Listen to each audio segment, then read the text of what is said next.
মুখ্যমন্ত্ৰী হিমন্ত বিশ্ব শৰ্মাই কংগ্ৰেছৰ সাংসদ গৌৰৱ গগৈক পোনপটীয়াকৈ পাকিস্তানী এজেণ্ট বুলি অভিহিত কৰিছে। কিন্তু আচলতে কি আছে এই অভিযোগৰ আঁৰত? মুখ্যমন্ত্ৰীয়ে দাখিল কৰা SIT ৰিপৰ্ট অনুসৰি 2013 চনৰ ডিচেম্বৰ মাহত গৌৰৱ গগৈ পাকিস্তানলৈ 10 দিনীয়া এক গোপন ভ্ৰমণ কৰিছিলে। He went to Pakistan in December 14, 2013 and stayed up to December 24. অভিযোগ উঠিছে যে গৌৰৱ গগৈৰ পত্নী এলিজাবেথৰ পাকিস্তানৰ লগত এক গভীৰ সম্পৰ্ক আছে। SITৰ মতে এলিজাবেথৰ দৰমহা পাকিস্তানৰ পৰা আহিছিল। তেওঁ আলী তৌকি শ্বেখ নামৰ এজন ব্যক্তিৰ বাবে কাম কৰিছিল। আনকি অভিযোগ উঠিছে যে 2014 চনত তেওঁ ভাৰতৰ এক গোপন তথ্য সন্মিলিত 45 পৃষ্ঠাজোৰা এটা ৰিপৰ্ট পাকিস্তানলৈ প্ৰেৰণ কৰিছিল। আনহাতে গৌৰৱ গগৈয়ে এই সকলোবোৰ অভিযোগ পোনছাটেই নাকচ কৰিছে।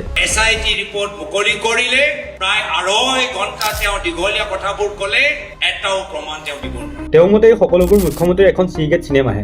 গৌৰৱ গগৈ দাবী কৰিছে যে মুখ্যমন্ত্ৰীয়ে নিজৰ পৰিয়ালৰ মাটি কেলেংকাৰীৰ পৰা ৰাইজৰ চকু ঘূৰাবলৈ 12 বছৰ পুৰণি এই কথাবোৰ এতিয়া উলিয়াইছে। তেওঁ স্পষ্ট কৰিছে যে তেওঁৰ পত্নীয়ে এটা আন্তঃৰাষ্ট্ৰীয় জলবায়ু প্ৰজেক্টৰ বাবেহে কাম কৰিছিল। বৰ্তমান অসম কেবিনেটে এই সম্পূৰ্ণ তদন্তৰ ভাৰ কেন্দ্ৰীয় গৃহ মন্ত্ৰালয় বা NIA লৈ হস্তান্তৰ কৰিছে। এতিয়া এই মূল খেলখন হ'ব দিল্লীৰ মাজমজিয়াত।